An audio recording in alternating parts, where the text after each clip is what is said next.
History of MMM, how it all began. Starting up of MMM, in 1989, Moscow Executive Committee in Leninsky district registered MMM as a cooperative society. It is in Russia. A few words about the leader. The MMM Cooperative Society was founded by Sergei Mavrody and was one of the leading computer equipment distributors in Russia. Sergei Mavrody, having a degree in maths, worked as a programmer and took part in the development of the first operating systems.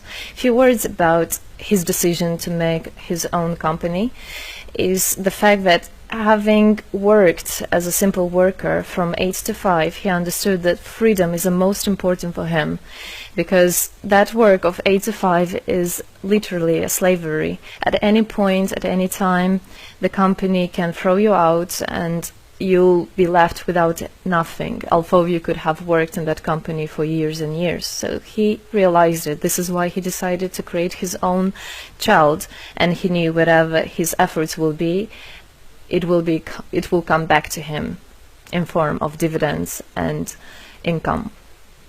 Free of charge travel campaign. In 1992, the brand became universally recognizable after Mavrody offered several times to all the residents of Moscow a day of free of charge travel in metro, Moscow subway. Pretty smart. Birthday of MMM. On October 20, 1992, the joint stock company MMM was registered. In fact, it is a birthday of MMM in the traditional form in which people got used to consider it. The shares of MMM on sale. February 1st, 1994, the shares of MMM went on sale, and people immediately began to buy them. Moreover, the company willingly bought them back on a new, higher rate, which grew very fast at about 100% per month. The company's principle today is always more expensive than yesterday worked perfectly. Few words about that. Why did he do that? As you might know, in 1991, the Soviet Union fell. So if until at the time of the Soviet Union, everything that there was in the country, like properties, different companies or whatever that was bringing some goods, was national. So any person of the country was entitled to have a share of that production, of that company. Everybody was equal. But when the Soviet Union fell, what it meant is that all the companies, all the properties had to be privatized. So you can imagine there is a company, a huge company. People worked there for years and years. And at one moment there comes a person and says, all that is mine. Yes, this was the case, and obviously that information, that laws about the fact that it was possible to privatize was kept only for a small group of people for obvious reasons. So a simple worker who worked in that company for years and years or all his life didn't know he can actually come and say by law that that is his. So what genius idea Sergei Mavrody had is to sell these shares to gather the money of the people, and with this money to buy those companies. So basically, if a person has an MMM share, he would have had an exact share from the company that Sergei Mavrody bought. For example, a company from oil and gas or something else. Obviously, he knew perfectly which companies are worth it and which companies were not. There was quite a battle there. So as you can see, his idea was great, but let's see what happens. Government is trying to hinder MMM's activities. Surprise, surprise! Planned by the Russian government, MMM 94 was intentionally collapsed. It began when tax inspectors accompanied by OMON officers passed through the crowd of depositors and went inside the central office of the company to give a notice about the planned tax inspection. Right. So obviously, the small group of people that I was talking about is the government people, is the people that have connections and so on, and they wanted obviously all that money, all those properties to be kept in their hands. This is how the nowadays oligarchs were made. At that moment they had nothing. In one day they got loads of money, and now you can know them as very rich people who made their money on the back of a nation. So obviously they did something just to provoke some panic going through the crowd. Obviously, for any financial institution, a panic is really bad. As I remind you, at that time, MMM was selling shares, was a share stock company, let's say. Mavrody's arrest. Sergei Mavrody was arrested on tax evasion charge. Really lame excuse. It wasn't at all like that. What happened, even the person that was in charge with giving the arrest, he told him that there was no other option for them. They had to do something, even though it was illegal what they were doing, but they had to do it as they were afraid of him. Because, as he said, another 2-3 months and in whole Russia there would be no government, no banks, nobody, only Sergei Mavrody. You know, that who holds the money nowadays, this is in charge. So he was arrested, and his arrest was broadcasted live on all TV channels, obviously to show off more, to show people how bad he is, and actually the government didn't do anything wrong. On the same day, there was a storm of the central office of MMM. The company was prescribed to recover 49.9 billion rubles to the budget. Huge money. The question about the money in MMM 94 is open, as no one still can give an answer where it is. The authorities simply turned a blind eye to it, although hundreds of eyewitnesses are ready to confirm, even under oath in court, that they saw 17 trucks take out cash through the back door. So unfortunately at that time there was no internet, no way, no bitcoins, no other internet wallets, and all the money were obviously kept in cash in the MMM offices.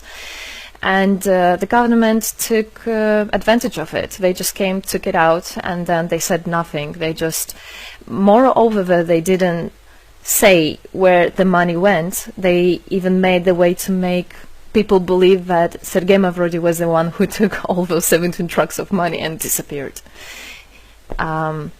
But obviously it wasn't the case. It was a simply lame excuse. Demonstrations against state authorities. August 1994. Thousands of MMM depositors affected by the artificial collapse of the pyramid protested and demanded to set Mavrody free.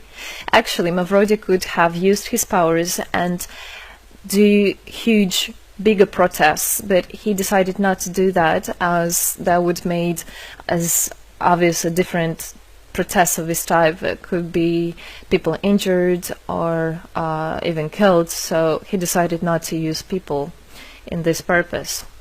It was very noble from him to do that. MMM leader became a deputy. However, he found a way to get out of the prison. Being imprisoned, Sergei Mavrody had managed to register as a candidate for a deputy of the State Duma and was released from prison. He won the elections by a landslide and became the deputy of the State Duma of the first convocation. So, as a deputy in Russia, they have privileges. This is why, becoming a deputy, he was set free. The State Duma is against Mavrody.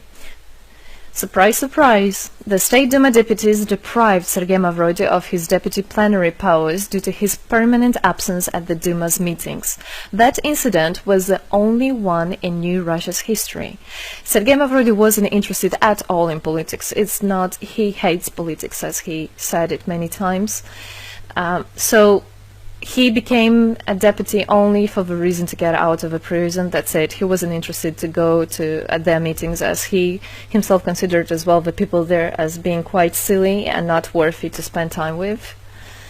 But this was another lame excuse for them to deprive him by saying that he is absent.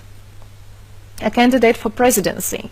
The Central Election Commission registered the authorized representatives of the initiative group that had nominated Mavrody as a candidate for the president of Russia, but subsequently rejected a significant part of the signatures in the support of a candidate, and his registration was renounced. So, for obvious reasons, they did that again. They weren't interested into having a fair president, a fair leader on top of their head. Revival of MMM, January 2011.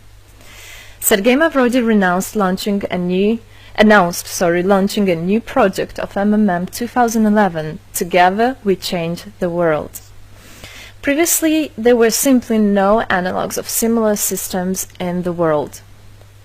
The film about MMM, the launch of a project fell in the same time interval with the release of Russian film about MMM Pyramid, the plot of which is based on the eponymous book in which the history of MMM is disclosed by Sergei Mavrodi.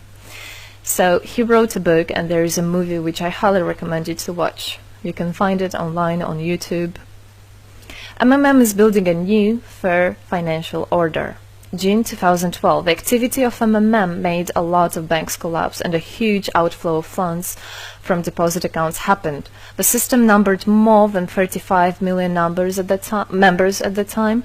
For obvious reasons, the fight against the system started. It suffered the same fate as MMM 94, eventually collapsed. So what happened? A lot of banks, as I already said, had a huge outflow, and another minus of the system of that time was that it wasn't really quite a community, because the money was still kept by the managers in MMM. So it wasn't the same idea as it is now, comparing it now, where people exchange money between themselves. You don't need to put it in a central account. At that time there were central accounts, and it was again used by the banks. They simply blocked those accounts that they identified as being of MMM and took all the money away, and that's it. There were no other discussion about that. Again, huge loss of money. People lost a lot of money. Sergei Mavrodi didn't get all of them. It was again the banks that took the advantage of it. MMM 2012 is just the beginning. I'll be back. Sergei Mavrodi announced the launch of a completely new MMM, World Mutual Aid Fund, MMM community. It speeded up since the first day, showing crazy dynamics on new members' registration. It has been decided to send 10% of the whole turnover on payments to the affected members of MMM 2011. So again, another genius idea. In order not to make central accounts, in order not to gather the money somewhere, now the money are spread directly between participant itself. You can just check in your account online whom you should transfer the money to. So MMM now is connecting all the people between themselves in exchange, so that they can exchange the money and get benefits of it. It's amazing and it's crazy, but it is true. MMM is growing. Some short facts. 2012, MMM started its development in India. It had great, huge developments. 2012-2013, following India, MMM Bangladesh was launched as well. 2013, MMM Indonesia was launched. 2014, MMM Hong Kong. And it's not the end. MMM Global, 2014. MMM Global started up in the spring 2014. It is a voluntary network, a community of millions and millions of people from more than 100 countries worldwide. So there is already MMM settled in Argentina, Brazil, Philippines, Hong Kong and other, and all the rest of people in the world from all the countries of the world are able to participate as well. So they rebelled against the financial slavery and combined their money for this purpose. So how it is possible? MMM, the Republic of Bitcoin. Bitcoin is another genius idea to set the world free. For MMM Global participants' convenience, there were some 20 ideas on funds transfers implemented. From now on, all the countries where you can buy and sell Bitcoins can be registered in a branch of Free People of the Republic of Bitcoin. Thus, there is no barriers to develop MMM in small countries due to their restrictions on the international bank transfers. Banks.